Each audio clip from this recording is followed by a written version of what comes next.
Hello, guys. This is Salem Afangade bringing you this month's episode of Coffee with the Young Lawyer. Very excited about this month's episode, and this topic is something that I've heard so many times, and I'm super excited to tackle it. So, most people that I've asked or have talked to me about wanting to go to law school have said, my family says I should go to law school because I am really good at arguing. So, the topic for this month's Coffee with the Young Lawyer conversation is, does being good and at arguing make one a good legal candidate slash good lawyer?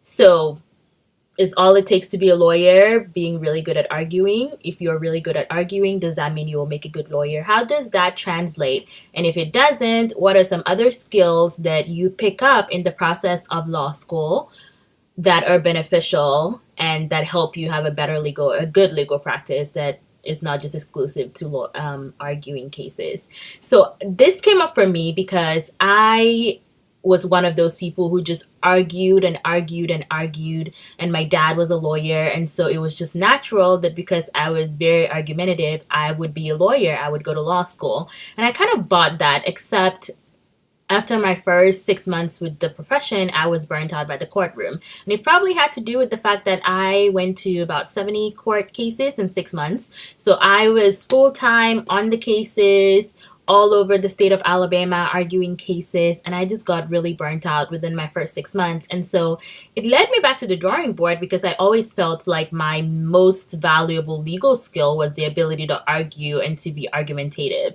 And so it really led me back within the first 6 months of my career to see what are some things that I know that are not just limited to arguing, and what are some things that make me a good lawyer if I'm just not in the mood to be argumentative and to pick a fight all the time.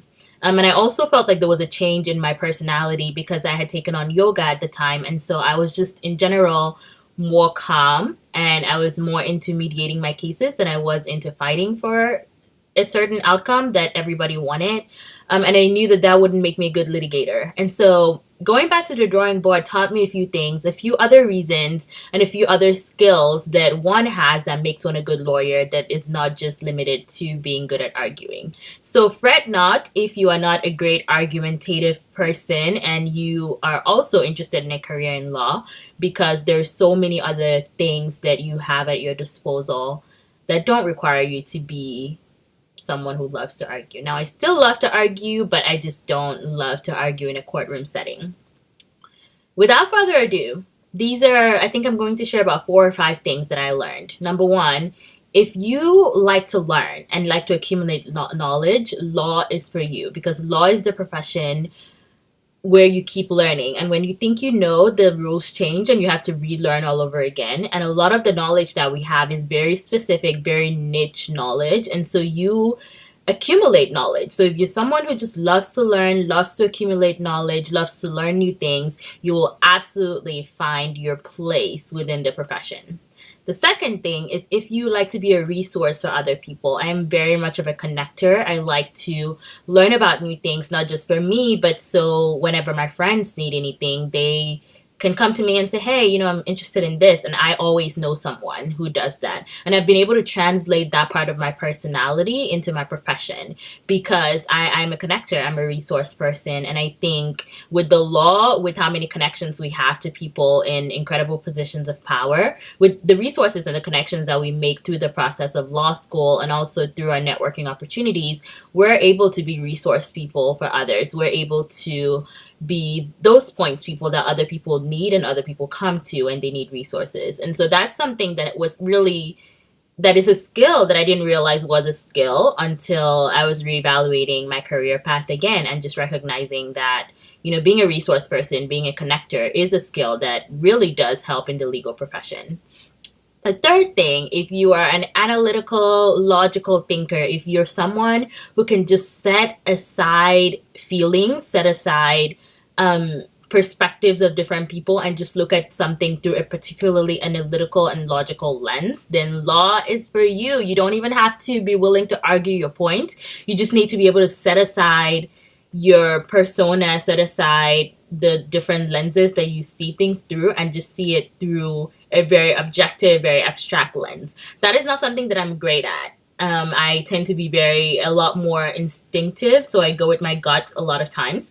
But it is something that I realized that a lot of my friends that had this skill weren't really appreciating the level of power that that skill holds in the legal profession. And so if you're someone who's just abstract and logical and is able to set aside everything, set aside your feelings, set aside your gut on an issue and just really look at it through a very objective lens, I think that a profession and a career in law really will take you far. And you are such an asset to the profession if you can do that. The fourth thing is if you're someone who's curious, you're just always asking questions, you're always wanting to know why. I think if I could go back in time, this would be the main reason I would give myself for wanting to go to law school and wanting to be a lawyer, other than you're really good at arguing. Because I think that with law, there's just so much to know. There's so many deeply rooted issues that are embedded in the law. And so, and that cuts across every career path. And for me, as someone who's very multidisciplinary, it's been very interesting for me to understand the law of yoga, understand the law of business, understand the law of immigration, understand laws that affect the different areas of life that I'm interested in. And so, for someone who's very curious, for someone who wants to know why, for someone who wants to see the thing behind the thing behind the thing, law is a great path. And you will find that that art of curiosity and that art of always asking why will take you far in your profession.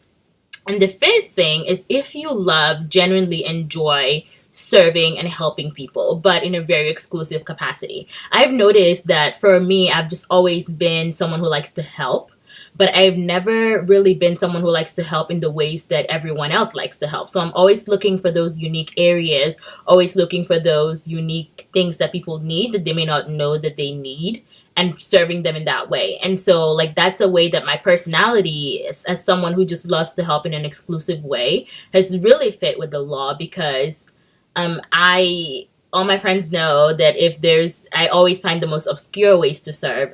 When all my friends have been pregnant and having babies, my baby shower gift has always been a massage to the mom, because that's just something nobody else thinks about, right? So, like, in the very limited, very exclusive ways, parts of our personality, if you're someone who just has that desire to serve in the ways that people don't really understand, in the ways that other people are not serving, I think law is a very good way. And how this translates to a career in law is when there is a catastrophic event, everybody thinks about the immediate, but nobody really takes time to think about the systemic issues and the long-term implications of the things that happen. And so if you're someone who's very interested in service, like for me, who's also very interested in service, it's been really interesting to me to step aside and serve in the ways that have long-term sustainable impact on the community or on the people that I'm serving, without necessarily serving in the ways that are surface level and immediate. And so law has really helped me to say, okay, this is what is going to be needed in 2-3 years. How do I set up things to help this community or to help this group or to help this cause in 2-3 years from now, and not just focus on serving in the immediate ways that other people are serving. And so a career in law really does help you create long-term impact, create sustainable impact, and serve in a way that is very exclusive and very beneficial and very impactful. So those are some of the things I wanted to share. I know that for me, it took me almost 6 months to come up with the list of these other things, apart from being argumentative, that were a part of my personality that would make me a good lawyer. And one of the other ways that this list or something like this really plays a role is if you're out of law school and you decide that you don't want to go into a career path in law, that you want to go into a non-legal JD Advantage job.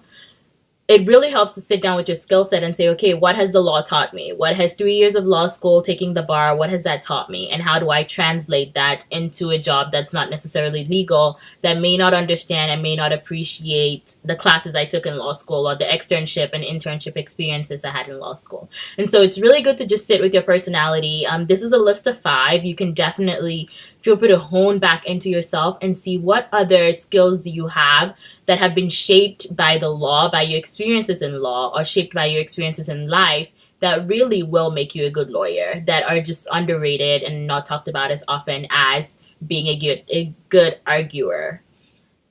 I hope you guys enjoyed this video. Let me know in the comments what you think and what your particular skill of interest is.